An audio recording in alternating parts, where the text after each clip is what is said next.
Hey, and welcome to Away Games, the Chicago Cubs podcast. I'm Kevin McCaffrey. Adam Amawala is here riding a high off of a softball doubleheader. I just heard that you won. You went 4 for 6. You told We me all the did? stats. I remembered them. Yeah. I mean, all singles, so slug, not really there, but 4 for Yeah, 6. right. It's a good day. Made a nice scoop on an unpredictable infield at first. I'm feeling pretty good. I was going to say best case Madrigal, but maybe playing first. That's a little bit of the Mancini thing. Is his overall numbers I was seeing Hmm. today? Maybe it was Bleacher Nation put it out, but Trey Mancini, it seems like has been massively struggling. But his WRC plus is now up to like 115. So technically, he's been better Yeah. than average, just not slugging. He's been sort of Yeah, Madrigaling. right, and he did hit a nice big home run as He the did. second home run in a back-to-back yesterday. We're recording this a bit early this week on a Monday because I am heading to LA tomorrow and then from there to Hawaii. So it'll be actually I'll be very close to where the Cubs are. If I did not have a show, maybe I would have gone out to Anaheim to see them. Yeah, that little San Diego Anaheim trip, and then is it more? There's more West Coast, right? Isn't there one San more Fran, series, and yeah. then San Fran series? Okay, yeah. As we're talking right now, the Cubs have taken 2 of 3 from the Padres, who have been sort of shockingly disappointing, I guess, to this point. Yeah. Honestly, maybe the most disappointing team in baseball, I would say. I think so. I mean, because their record is pretty much right around what the Cubs are right now. I want to say, Right. and the budget is obviously way higher. The roster, and forget about budget. Just looking at the roster, it's crazy different. Yeah, the Padres Right. are 5 games under. They're 27-32 as we record this. They're just a Hmm. half game ahead of the Cubs, which is crazy. And they did the one game the Cubs did lose so far was via Yu Darvish's dominance, which you know. Man. That it's just he's Yeah. he's still good. He's on and he signed an extension this year, so he's theoretically in San Diego for 5 more years after this, which is crazy. But also tough for Drew Smiley in that game to have to go 11 against 11 jersey wise. He took over the Darvish jersey. Yeah, and I don't know if you were watching the game, but they had an interesting note about that. Did you hear that during the game? No, Basically, that when the Cubs had initially signed Drew Smiley, which it was after the 2017 season, that like winter they signed Smiley. He wanted number 11. Now he never ended up pitching for the Cubs during that stint, but 2 months right. later the Cubs signed Darvish, and apparently they reached out to Drew Smiley and they were like, "So here's the thing, we would love to take your number from you." And he was like, "I get it, totally cool." So Drew Smiley actually gave up number 11 to Darvish when he was on the Cubs, and then obviously it's now come full circle as Smiley is back on the Cubs. Frankly, I would have loved for Smiley to be on the Cubs wearing something else because you Darvish were still there, but you know what? It didn't work out that way. Yeah, Drew Smiley, I believe he is maybe the guy on the Cubs who has signed the greatest number of contracts with the Cubs. I believe he's signed with the Cubs 3 separate times now. Oh, So interesting. officially Was the signed first one three like when he was contracts. younger, or? No, I think it was that first time he signed with him, and then there was that he was sort of tied up in the deal, basically just to drop his salary when the Cubs picked up Mhm. Cole Hamels when they to get Cole Hamels from the Rangers, I believe, and then then his contract ran out last year, and then he was the rare Cubs free agent who wanted to be a Cub, who the contract ran out, and then Yeah. actually came back to the Cubs. So Smiley, sneaky Mr. Cub, just can't get enough over here. And he's been good, but yeah, just lost the one game to Darvish. But Yeah. that game was just Darvish pitching like, well, he has Cy Young ability. So Yeah, and look, Smiley hung in there. I think he gave up yeah, he was 3, I fine. guess, over what, 6, 5, and Hmm. 5 plus. The 3-run homer by Tatis late obviously put away a game that probably was already put away anyway. But like when you're already down 3-0 and then you're down 6-0, it's not so easy. But then we had Stroman going yesterday, and Stroman now this stat is wild. I think the in terms of like starts giving up 2 runs or fewer, he has 11 of those this year. Nobody else in baseball has more than 8. And Oh wow. while I love that, there's another part of me that every time he goes out there, I'm like, well, the trade market is certainly increasing for Marcus Stroman if the Cubs are bad. And I don't want to think that way, but that is kind of it's hard not to think that way, right? Yeah, it's hard not to think that way when you're, sitting here 5, 6 games under 500, and his value is never going to be higher, really, as a trade.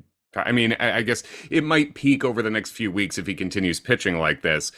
And then but he came out and said that he wants to talk extension. Now, that's also something you would say. I think Marcus Stroman knows what he's doing in terms of even when even when he's doing stuff that's dumb, he's doing stuff purposely through the media for a reaction, right?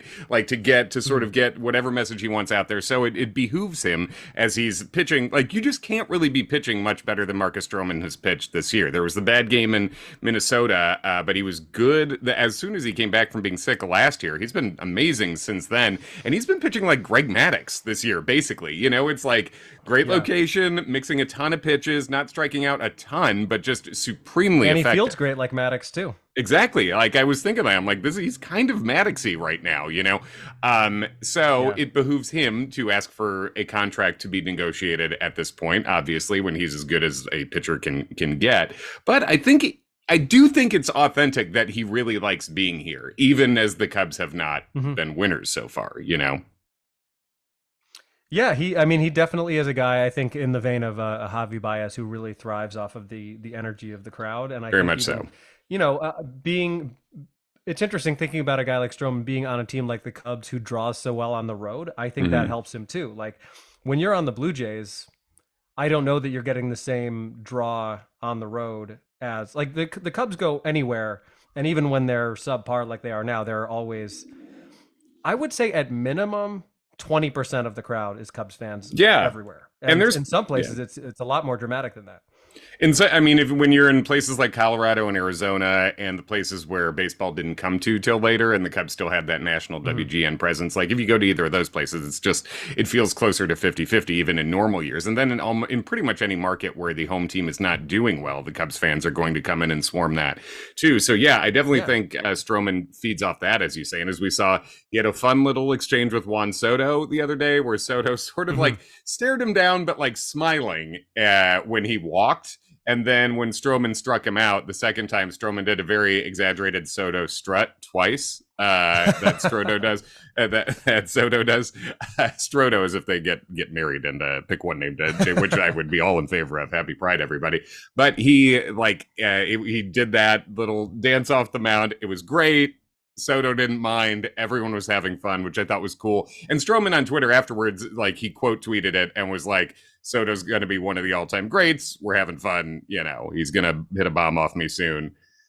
So that was cool. And speaking of Stroman and Pride, I do want to say, too, I've talked a bunch of shit about, I think, things that are appropriate to talk shit about in terms of Marcus Stroman and things he's said online and things he hasn't said but has hinted at online, too. But I think by the same token, he deserves a lot of credit for being one of, single-digit number of baseball players in the majors who've come out and said actively positive things about Pride, and he was really aggressive about it in a very like supportive. I mean, he was very aggressive towards Anthony Bass in the Twitter, which was funny too.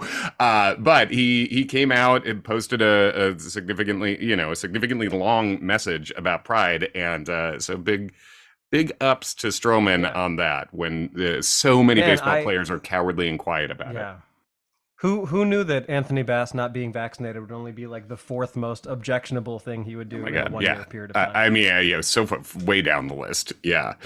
But yeah, it's very, very cool of Stroman to post that too. And Julio Rodriguez also had a very good Pride post too. Also, if us talking about Pride Month and if baseball teams or players make you mad talking about Pride Month, I have great news. I hear July is Whiny Little Bitch Month, and so to those who celebrate, let's be respectful about it. Yes, exactly. So if you're a whiny little bitch who can't take anyone talking about something that doesn't directly apply to you for a month, July's coming up. So congratulations. The only issue I have is like I don't think that whiny little bitches deserve that extra day. I know it should be a shorter month. Give whiny little, for sure. September, maybe we can get it. We'll petition the league. We'll see. Maybe get a boycott together.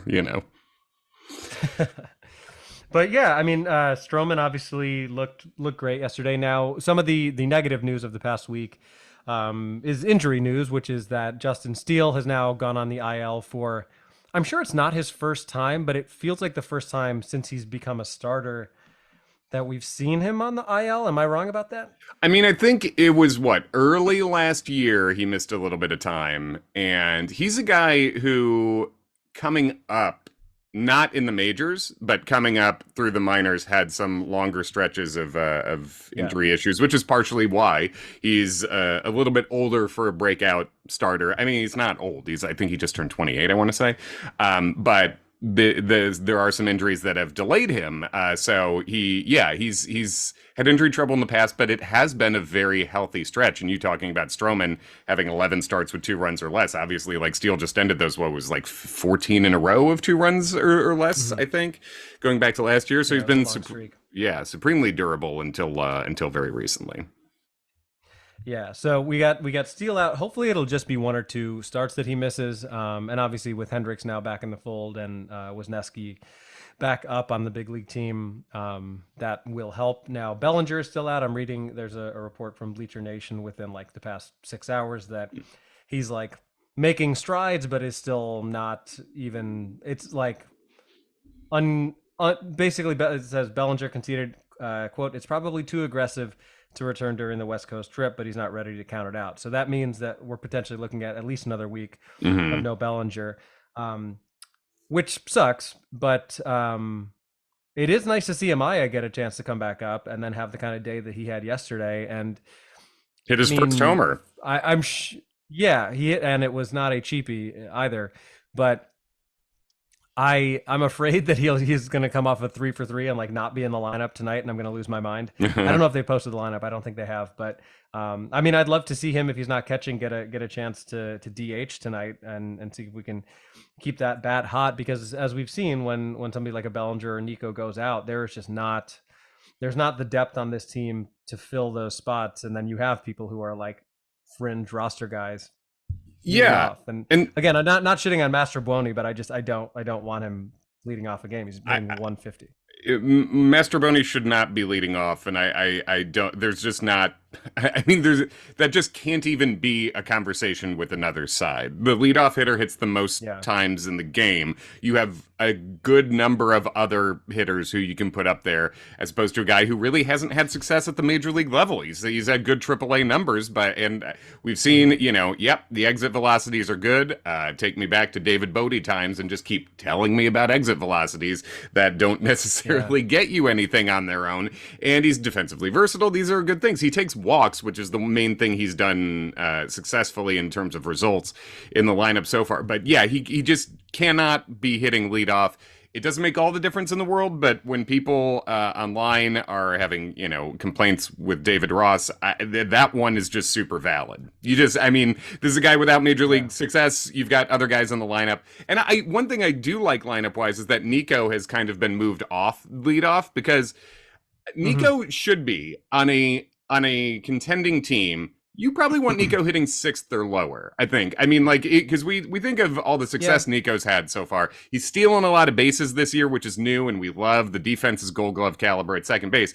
He's OPS in around 730, and that's basically what he does. He is an average offensive player by the metrics that, the contact level is above average, but that's about it. So, I mean, he really doesn't profile great as a leadoff hitter in modern times, really, either. He's not getting on base at quite a high. I think you can make a better case for Hap because of the walks that he takes. 100%, especially this version of Hap, right? Where the power's down a little bit, but he's still, and he's been slumping lately. But so I've been glad to see that they've been tinkering with taking Nico down a little bit in the order, or at least out of that leadoff spot. But I think Amaya, as you talk about, coming back up, he'd also been just murdering the ball in AAA too. And I think we're approaching the time where it's going to be, it's weird, Adam, Tucker Barnhart's on a 2-year deal here for, I believe it's between 6 and 7 million. And God bless him.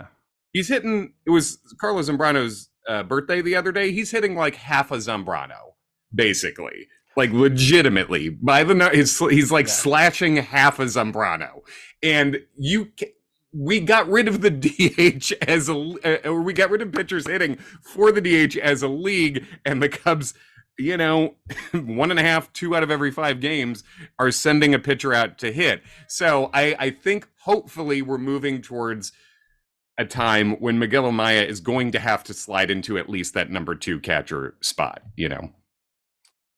Yeah, and we've also seen what the bottom of the lineup does for us or doesn't do for us. Like at the end of that Rays game, which was incredibly frustrating. I mean, I would put that Rays game, the final game of the series, up there with that final game of the Marlins series early in the year, where it's like that you have every chance to win, you have every Yeah, chance to sweep, and especially against a team that has been the best team in baseball.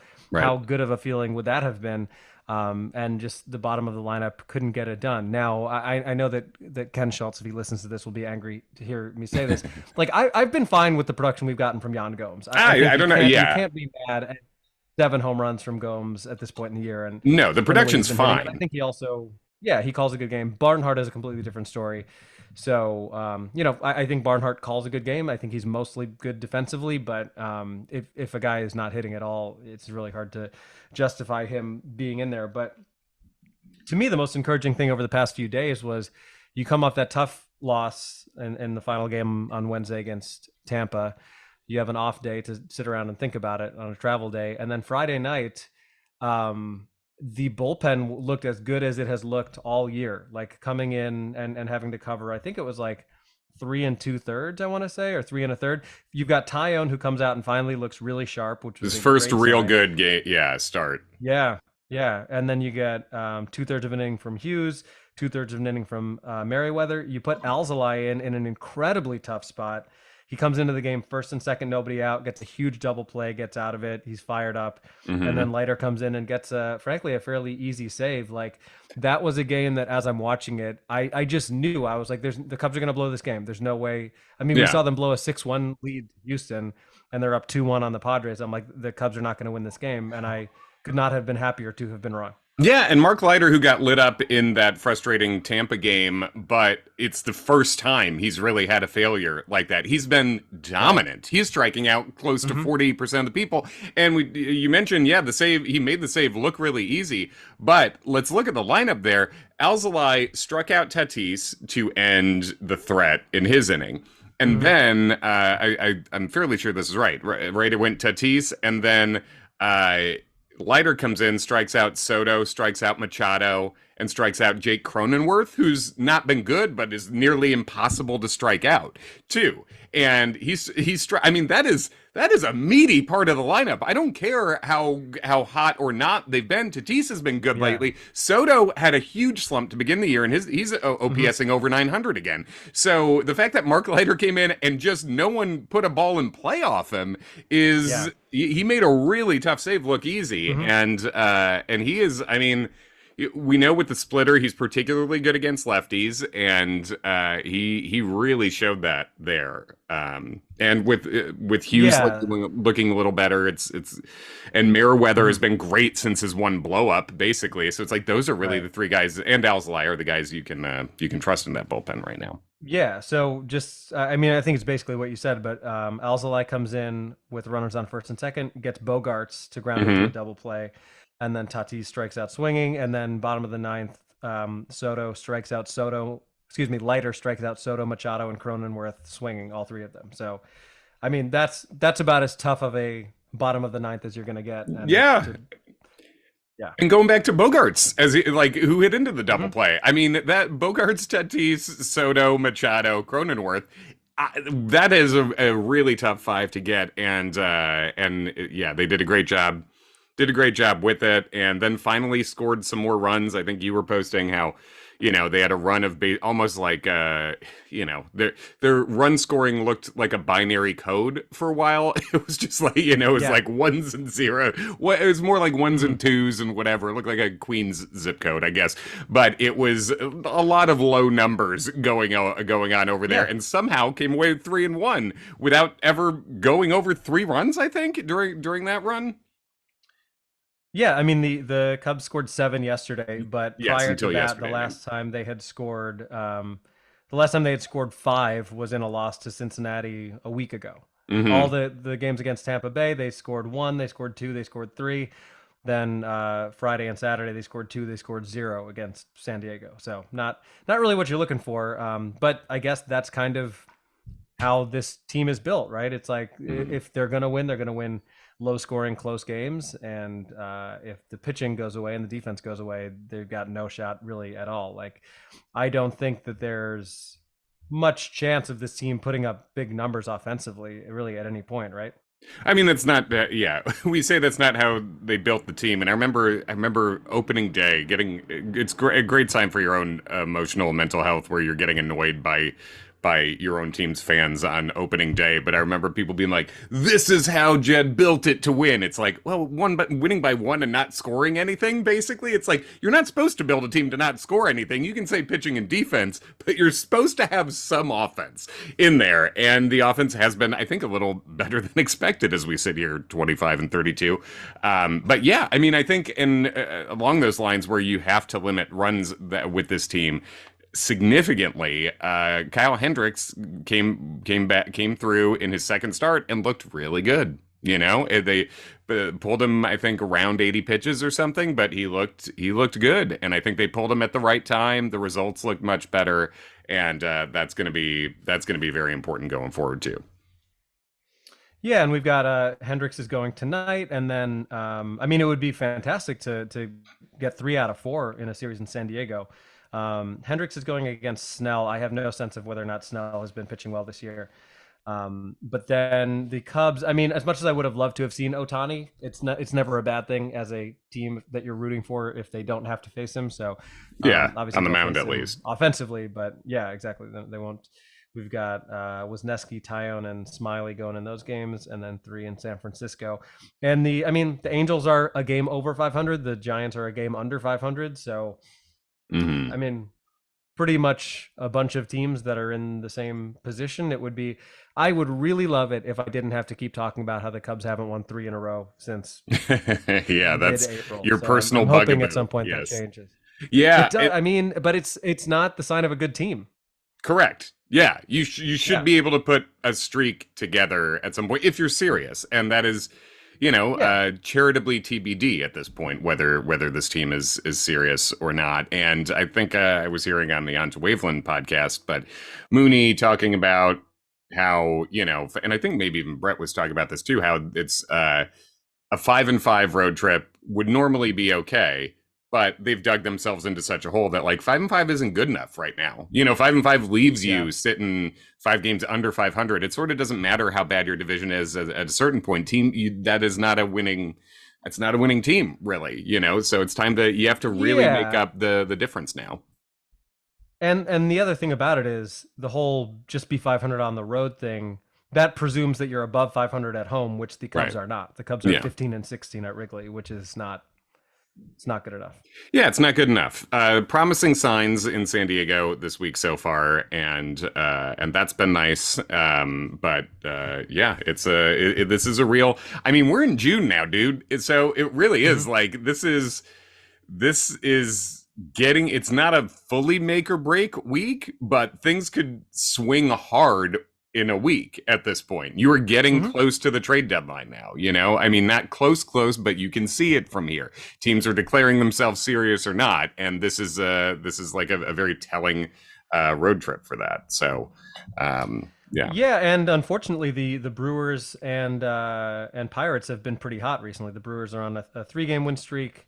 I guess they're not hot. I mean, they're 5-5 in their last 10, but the Pirates have won 5 in a row. Hmm. So the the Brewers and Pirates are the first 2 teams. The Cubs are actually in third, 5.5 back behind the Brewers, and then the Reds and Cardinals are a little bit behind them. But it is the sort of division where, because of the fact that everybody seems to play mostly 500 baseball, if you do go on a 7-3 road trip, it does actually make a difference. So if there's any way they can steal one in San Diego tonight and then somehow win, let's say 4 out of 6 in Anaheim and San Francisco, I would be shocked if they hadn't moved closer to the top of the division. And to your point, like, we are in June, we're about a Hmm. month and a half away from having to have those conversations about the trade deadline. And if the Cubs are like this, they will sell off, you'd think, right?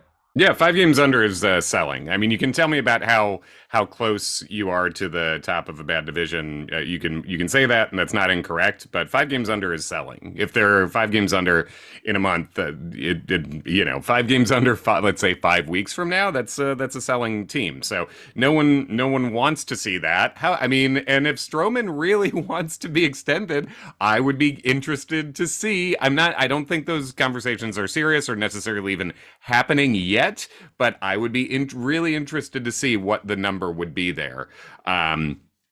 So yeah, we got a sneaky important week now to see which way. What do you think would get it done? What do you think Stroman would accept if the Cubs came to him with an extension? I mean, it's a good question. I don't think. I mean, so right now he's pitching like a $35 million a year pitcher. That's not what he's going to get. I think. I don't know. So maybe like 3 years. If you tack on 3 years at 28 per year.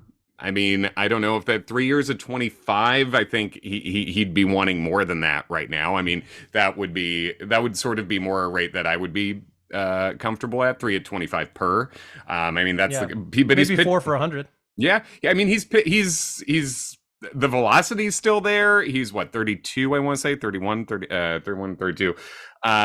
I would be curious if you're his agent. You're probably asking for three and 100 at this point. The Cubs aren't going to do that, but but I think it's time to if they really don't want to sell, then you have to have that conversation. But I mean, whatever. We said the same shit about Wilson Contreras last year, and they didn't trade him. So I mean, we don't know.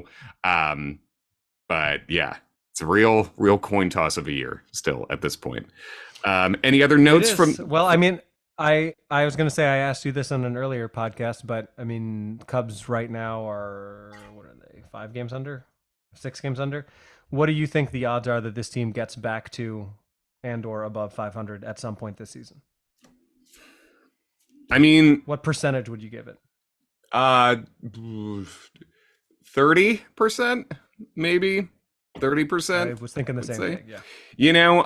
Because there's also, we remember everyone talking about how the Cubs went 39 and 31 in the second half, like after selling off. Like, you just end up going on weird winning stretches at times because law of averages, and also when the pressure's off a little bit. So I could definitely see this team annoyingly getting to 500 like right at the end of the year. And I just think they have underplayed their ability. Like, I don't think this is an excellent team, but I do think they're a little better than they've been, so but 5 games under 500 isn't nothing to make up. So no. Yeah. And during the broadcast, one of the broadcasts over the weekend, they were pointing out that I think 3 or maybe 4 of the past few NL teams to get to the World Series have all been essentially where the Cubs and Padres are right now at this point in the season, which is so the Phillies last year, the Braves the year before that. I don't know where the Dodgers were at during that 60-game season. I'm sure they were dominating, but before that, the Nationals. Yeah. And the thing about that is that's all well and good, but the Padres are a team you can make that case for. I don't know if you could say, well, the Cubs look like a team that'll get it together and win the pennant. Like, exactly. I love that, but I don't think they're that team. No, I think the roster and the history of the players on that team have to mean something there, right? In terms of your projections. So who knows? But I guess the upside is right now they are they're playing interesting baseball against San Diego, and they're hanging in there. And I'm at least invested in trying to see Kyle Hendricks get fully back to a few years ago Hendricks, and the stuff has looked good so far. There's enough to root for with this group that I don't feel checked out, and I feel good about that. Yeah, there's interesting guys here, and with Steele out, as you said, the Cubs said that Hayden Wesneski is just sliding right back into that starting spot. So Wesneski, after a breather in Iowa, is coming back up, trying to reestablish himself, and that's interesting, and that could be really important too. That's a starter they have under control for a long time, and I guess you want to see establish himself as a starter as opposed to more of a swinger bullpen guy. So it's been funny to keep seeing the Cubs play whatever team acquires Gary Sanchez for 2 days.